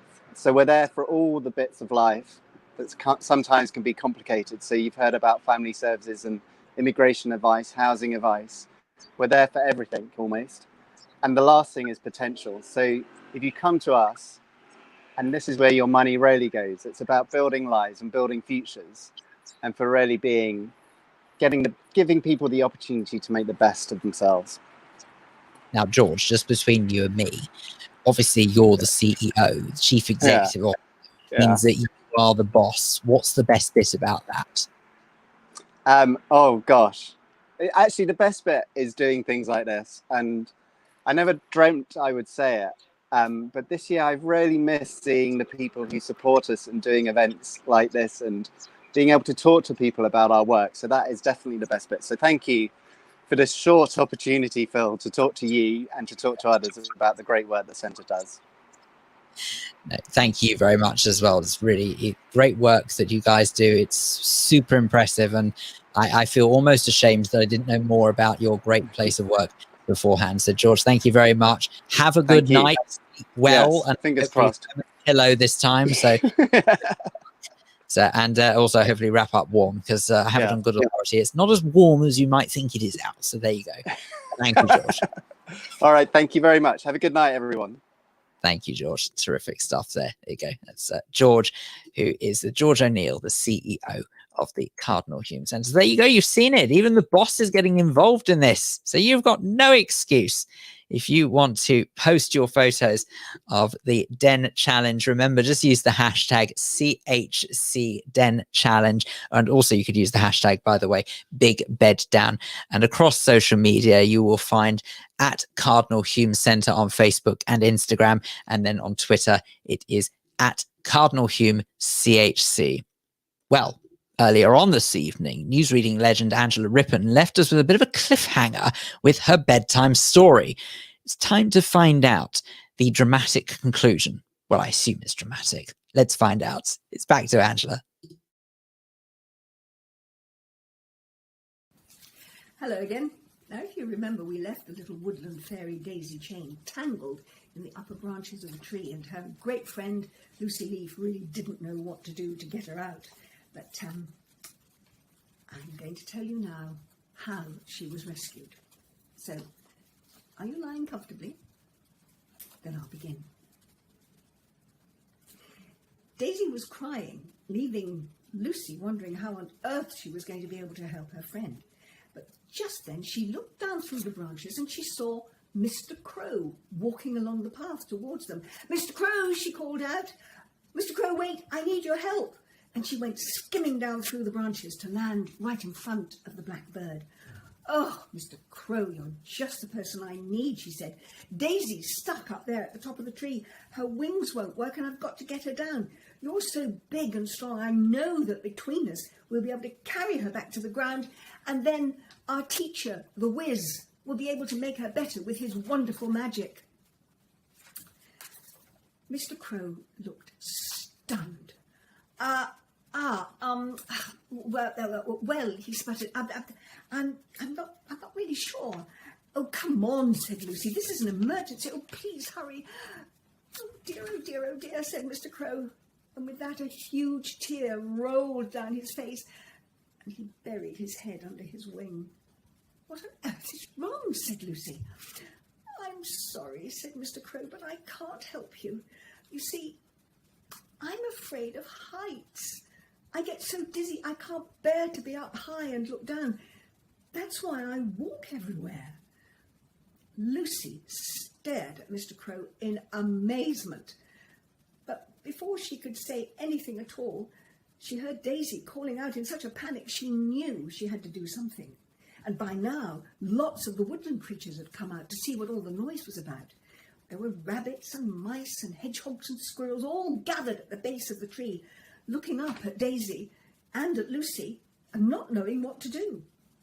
2 blue tits flew down to join the group and said, "Is there anything we can do?" Well, Lucy was grateful for their help, but she saw that even though they were keen, they were just too small to help lift her friend Daisy. "Oh, well," she said, "there's only one thing. I'm going to have to try and do it by myself." And she flew back up to the topmost branches, though she wasn't really sure how she was going to manage it. Daisy was getting more and more frightened, but while Lucy was thinking of a plan, she suddenly heard a commotion before her. And all the animals were cheering and shouting encouragement to Mr. Crow. "Go on," they were shouting. "Go on, you can do it, Mr. Crow." And Lucy saw that he wasn't actually flying up the tree, just hopping and fluttering from one branch to another.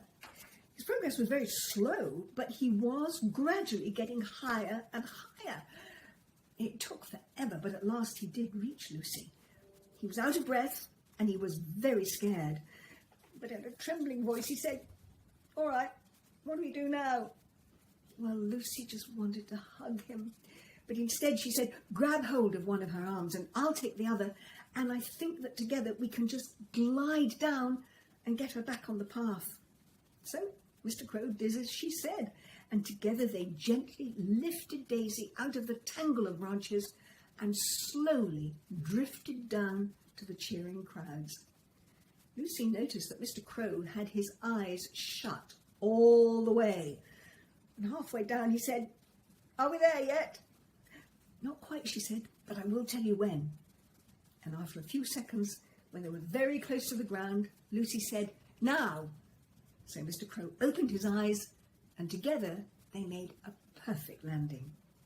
Daisy threw her arms around Mr. Crow and said, "Oh, thank you so much. You were absolutely wonderful." And all the woodland creatures began clapping and shouting, "Well done, Mr. Crow, well done."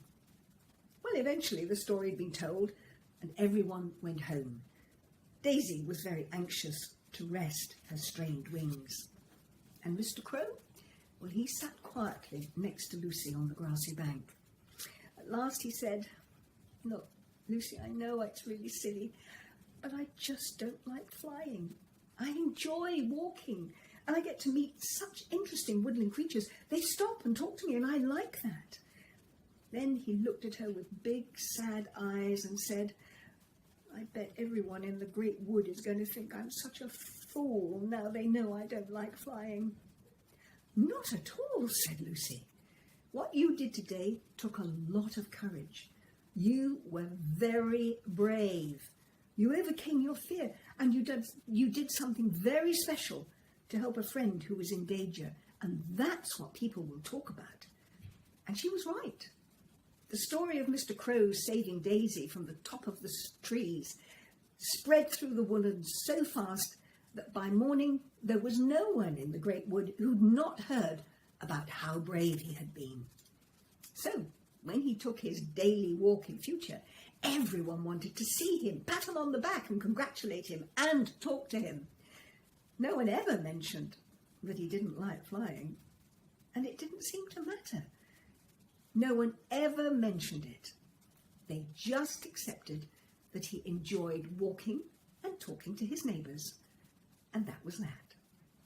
Daisy, of course, got her wings back, and Lucy was really happy that Mr. Crow would never again have to worry about people thinking things about him, because he'd been a hero, and no one would ever forget that.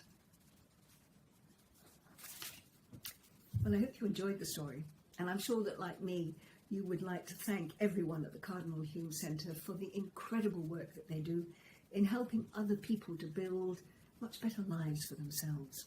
And it's something that you can help them do by making even a very small donation. You just need to text donations to BED, BED 20, and the number is 70191. And thank you so much for your support.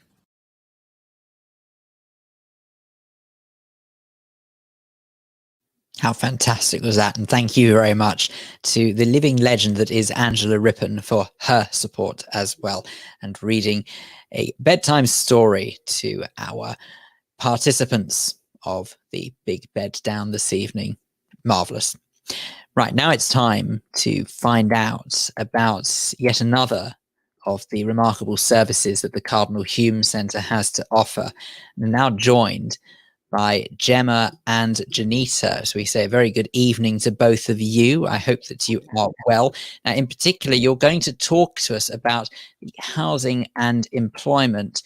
Now, this is obviously a massive part of clients of Cardinal Hume rebuilding their lives. That's what you are responsible for. So what's the most, shall we say, common advice that people coming to the centre actually need and what they look for? I think the main reason people come is financial worries. Sorry, I can't talk all of a sudden.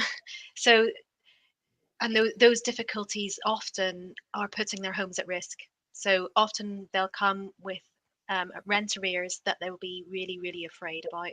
And it's that kind of fear that's the first thing really that we need to try and help them with, because often people feel really paralyzed by that and feel like they can't get over it. Now, Janita, I'm guessing that when clients come to you, that they obviously don't necessarily have an understanding of what's potentially available to them and the help that's out there. What's the one thing that you would say that you wish that your clients knew more, or they just knew automatically, as it were? You know, what's the message you want to get to them? Gosh, Phil, that's a great question. Can I cheat and give you two things quickly? I would love it if you gave me two things. All right. At a personal level, I just love this story that Angela's read so beautifully. You know, that crow reached his potential. It wasn't the way anybody expected him to. It was something so different and so unique for a crow. Everybody who comes to us, I want them to know that they deserve to reach their potential. They deserve to have a happy ending and a good job and to feel fulfilled. But at a more practical level, I really want them to know to not use job sites like Indeed. It's my bugbear. It's the worst way to find a job. And the best way is to network. And I've got lots of client stories to prove that, Phil. Well, might I suggest that the good people at Indeed, who are not here to answer for themselves, would probably dispute that. But at the same time, Janita, obviously your advice is what stands this evening. Gemma, what type of homelessness do the families in Westminster face? Because I'm going to be perfectly honest. Okay, this is said it many times this evening. It's not necessarily a subject to know that much about, but I don't associate entire families having to face homelessness, especially in a London borough like Westminster, which is arguably, supposedly, one of the wealthiest boroughs. Yes. I think, you know, there's more than one type of homelessness, as you say. It doesn't necessarily mean that people are sleeping on the streets, although there are people whose landlords have given them notice and who are at risk of that. But what we do have in Westminster is a very severe shortage of social housing. And also the majority of the housing stock in Westminster is kind of small flats. And so we find a lot of extremely overcrowded households. And a lot of households who have faced homelessness and have been to the local authority, but then are placed in temporary accommodation, and they don't know whether or when they're going to get anything longer term. The council often have to use private rented accommodation rather than council stock because the waiting lists in Westminster are just so long. We get lots of people with poor conditions in their homes, so really terrible disrepair and leaks. And you know, the effect of that on people, it can be really devastating. You know, it's sort of just dawned on me as you're saying this, that temporary accommodation, it's used as a quick fix in many situations. This is not, by the way, digging at Westminster Council. I know that many councils do this, where they put people in need of such things into temporary accommodation in a bid to help them out short term. But I suppose that short term means that life is in some sort of holding pattern, because if you know something's temporary, you're not going to settle in. You're not going to start rebuilding your life. You're just going to be in this sort of indefinite waiting position of wanting to see what will happen. And I'd imagine that could be quite damaging on a family. I suppose in some way, it's a little bit like what many of us are experiencing now during the pandemic, where life seems to be on hold. But of course, to some families, sadly, they have to go through this, pandemic or no pandemic. Yes, that's true. And that is that uncertainty is what, you know, causes so much suffering, really. you know, they don't know how long they will be in that accommodation. They don't know whether they'll have to move. Often temporary accommodation is quite far away from where they've lived before, because it's expensive, and councils do have to look further afield. So it really, really can be very challenging. Yes. Now, Janisa, how has the centre been able to help people with employment during the last year? Because we're hearing is the horror stories of individuals who have, well, seen their jobs just disintegrate. And frankly, they are people who maybe have roofs over their heads. So I could imagine that it must make it even more difficult for some people who are starting pretty much from scratch to try and find some work. Absolutely, Phil. It's been distressing. It's been incredibly challenging. So many good folk have lost their jobs, as well as those that were trying to get into work. Um, I would say that despite the numbers and despite the news, there are jobs out there. And it's just been a case of being creative. As an employment specialist, it's my role to make sure that the clients understand the market. Yes, a lot of the jobs in shops and hospitality have disappeared, but there are new areas of growth, things like logistics and certainly the healthcare sector. So, for example, one of my clients who was working as a retail manager, um, used to managing a lot of complaints and queries, is now managed to help her support her into work as a 111 operator. So she is now part of the system responding to others. Um, so I'm working from home, but doing things very much as I always did, Phil. Um, it also, the pandemic has given a lot of people a chance to step back. You know, our job centers push people to find a job and take any job. Um, those any jobs haven't been there. So they've had a little more time to maybe take advantage of reskilling and retraining. Um, and hopefully are going to be better prepared for what will be a different kind of labor market when this is all over. Well, it certainly sounds like with your guidance that they absolutely will. Gemma and Janita, great work. Thank you both very much indeed for speaking to us this evening on the Big Bed Down, and just keep up the good work. Thank you both very much. Absolutely terrific stuff. Just yet another example of the extraordinary work that the Cardinal Hume Centre do.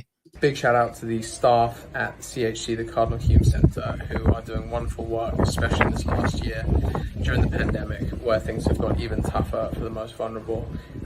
Thank you for all you're doing. If you can, donate, text BED20 70191, and thank you very much.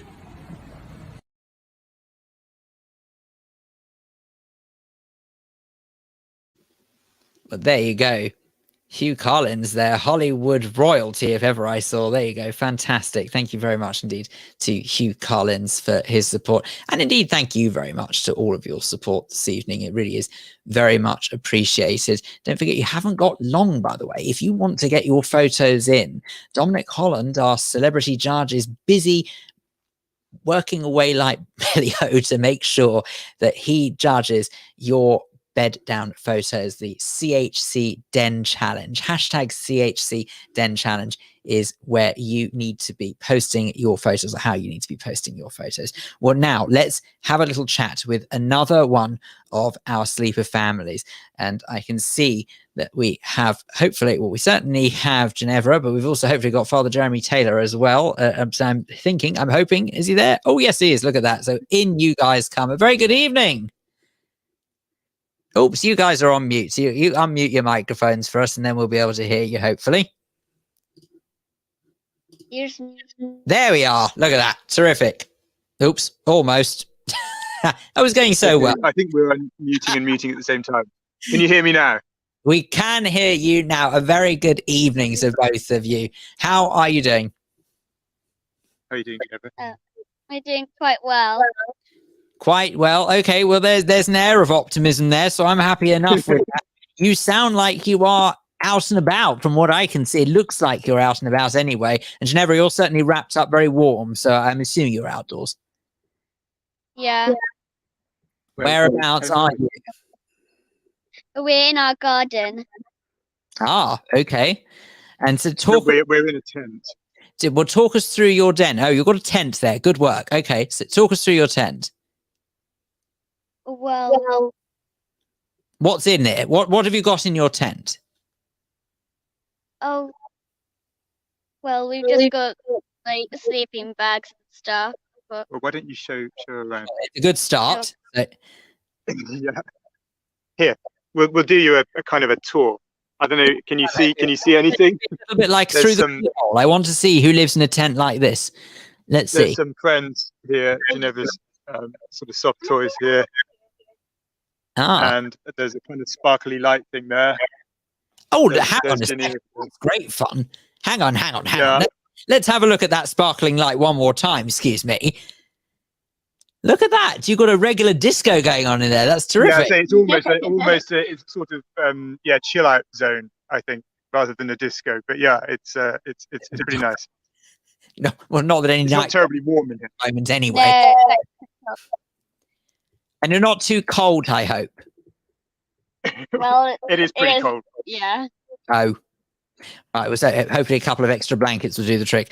And just because I'm very, very nosy about this, I just want to know sort of what food you've got going on there, because we've heard all sorts this evening. I think the most exotic, someone's had lasagna in their den. So what have you got going food-wise? We've already had pizza. Excellent. We already had. Yeah. Well, look, it's great efforts. Keep up the good work. Have a good night, both of you, and thank you both very much for taking part. Thank you. Okay. Stay Bye-bye safe. now. Nice. There we go. Look at that. Terrific stuff. It's Father Jeremy Taylor and his daughter Ginevra there. Brilliant stuff. Right. I think it's time to bring back my trusty sidekicks for this evening so far. We welcome back Trish and Steve, who are still with us. This is a really tremendous evening. I'm having great fun. But then Me again, too. so but it's time to sort of again focus on one of the other services that the Cardinal Hume Centre offers, and in particular this is a service I feel that some people wouldn't necessarily think of. There are many that we've heard from this evening that one would probably assume would be the case with a centre like Cardinal Hume, but they might not necessarily think about GP services. No, and I think that's the thing, isn't it? I think some people associate homelessness as just people sleeping on the streets, whereas obviously sofa surfing is a much bigger problem.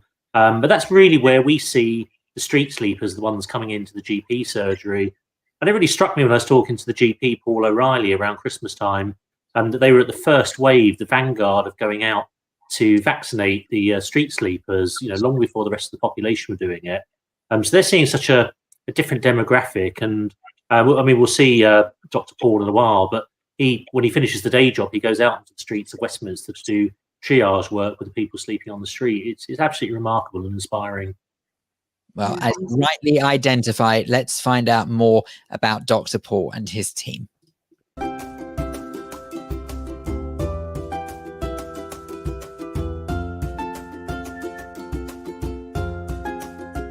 This is the Dr. Hickey surgery.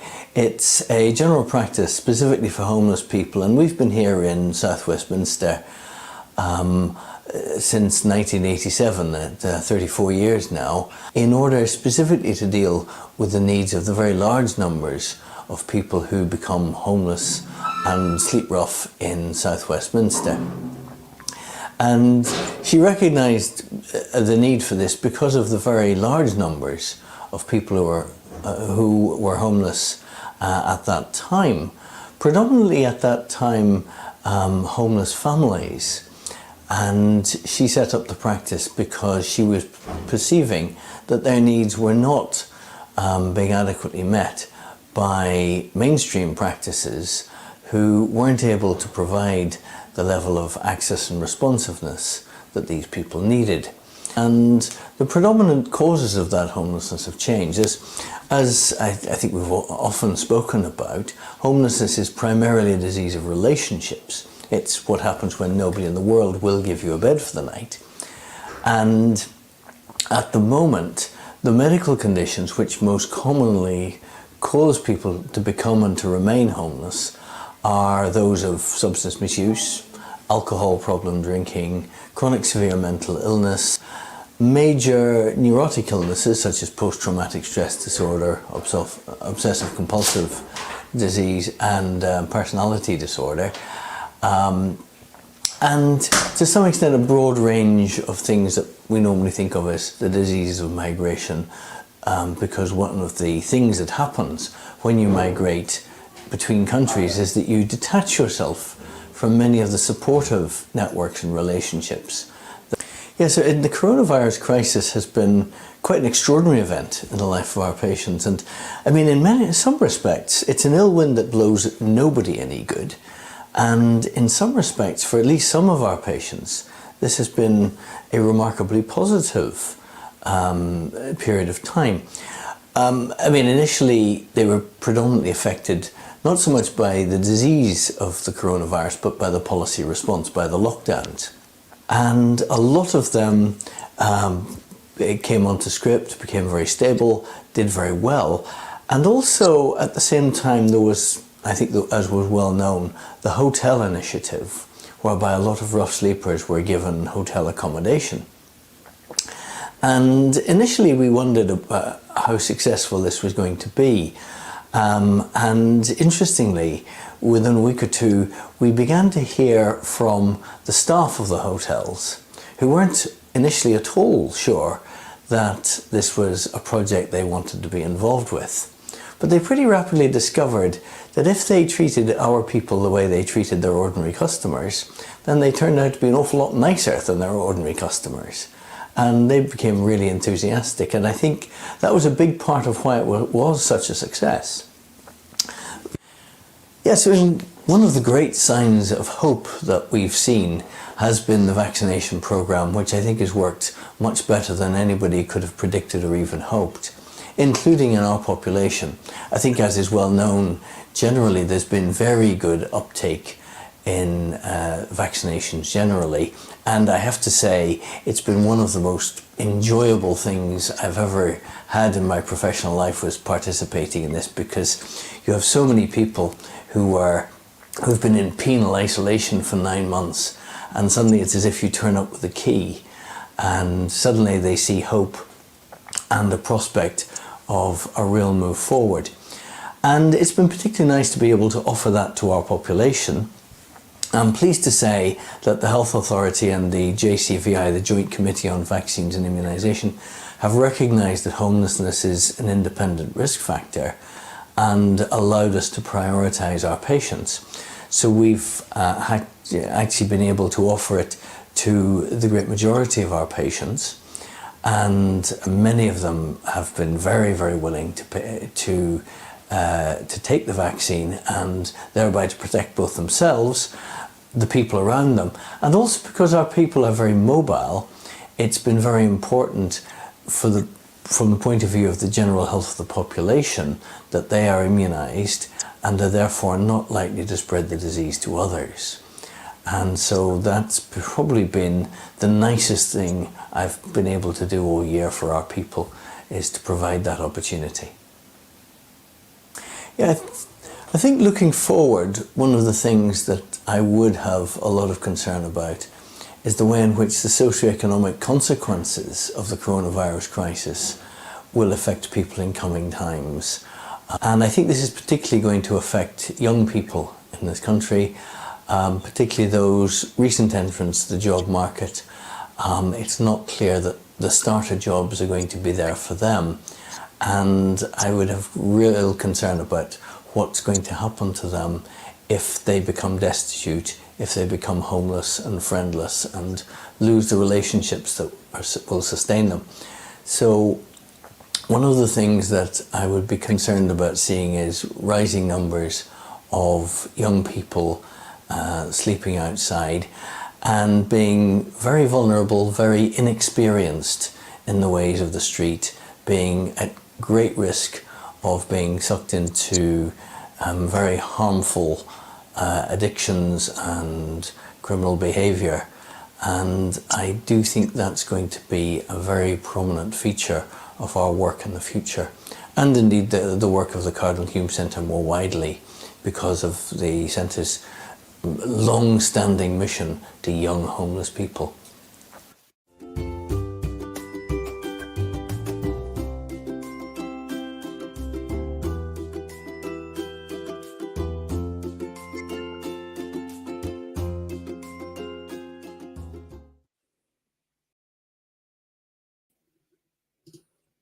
Fantastic. Dr. Paul O'Reilly there and his team doing wonders, I tell you. Well, do you know what? Someone else who's doing wonders is yet another one of our families who's taking part in the Big Bed Down. We can say a very good evening to the Warren family who join us now. Good evening, Warrens. How are you? Oh, I was so sure. You have to unmute yourselves, guys, otherwise we can't hear you. So there you go. You unmute yourselves. Can you hear us now? Can you hear us now? So we've got Ben, Catherine, Luke, and Paul. Are you all there? Yes, and we've also got a daughter who's just gone out. She's for a stroll. She's coming back in a moment.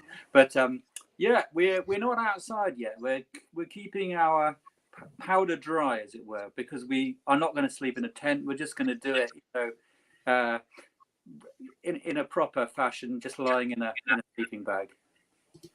No worries at all. Well, it looks like you've got a great setup going on there. So even if you aren't outdoors yet, at least you won't be short of something to read, I suspect. Oh yes, yeah. And what's the plan for this evening, guys? What are you going to get up to? How are you going to pass the time?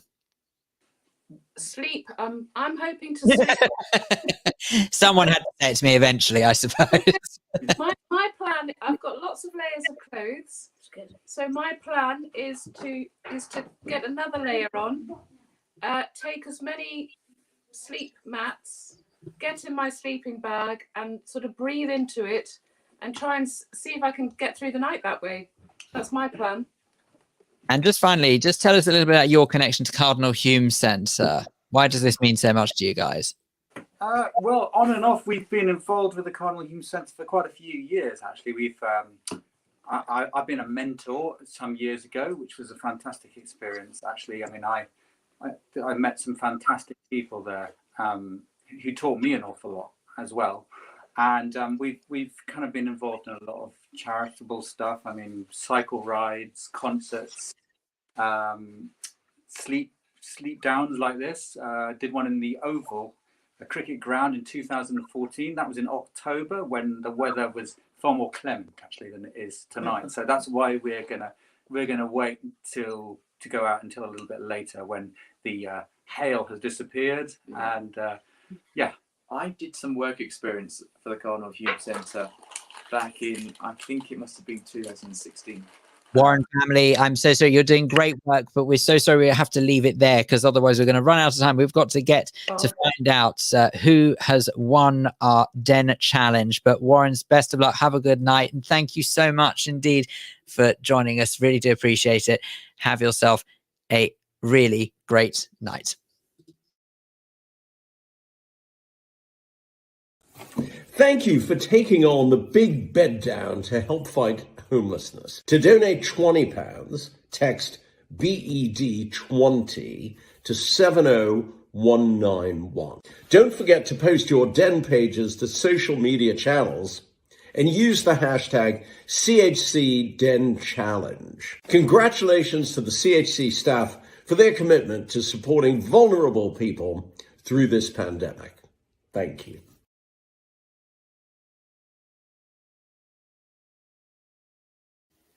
Oh, thank you very much indeed to the fantastic Lloyd Grossman there, who has offered his support as well this evening. Well, now, as you can see, I'm joined on screen by Trish and by Steve and by guest judge Dom Holland. Well, I think, Dom, before we get on to the winner, we have some very exciting total news to reveal. Right. Total as it stands, I've been reliably informed, £18,255. How fantastic is great work. That is amazing. Well, that includes my donation, because when I spoke to you earlier about my failed text, I had put the number in incorrectly. There we go. Don, we're nearly out of time. Tell us, who has won the Den Challenge? Okay, well, look, it was an invidious thing for me to decide because everyone, of course, is very worthy. I've decided to be very partisan. I've gone with a man who looks to me like he has a lockdown beard. I want to give the lovely egg to Mr. Chris Wiltshire and his lovely family. So whoever Chris Wiltshire is, well done, sir. Congratulations for taking part. Thank you very much. That's a great amount of money. We all take for granted how lucky we are in our homes. So I think it's great what you're doing. Sterling effort. Ah, there he is. There he is. There he is, Chris. Well done, Chris. You look like a good bloke to me. Well, that's it. I cannot believe it, but this evening has come to an end. But thank you so much to everybody who has taken part.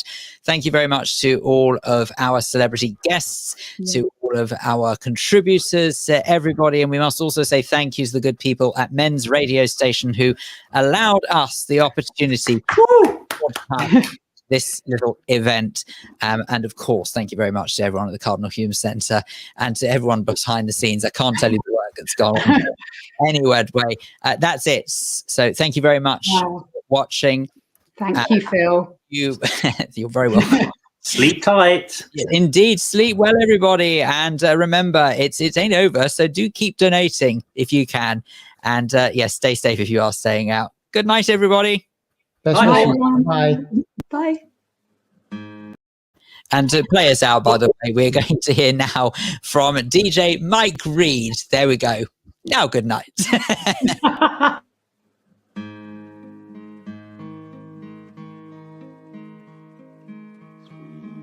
sleepless nights, I cry for you and wonder who is kissing you. Sleepless nights will break my heart in two. Somehow through the days I don't give in. I hide the tears that wait within. Then through sleepless nights I cry again. I keep hoping you'll come back to me. Oh, let it be. Please let it be. Sleepless nights, oh, are haunting me. Through the sleepless nights, I cry for you and wonder who is kissing you. Sleepless nights will break my heart in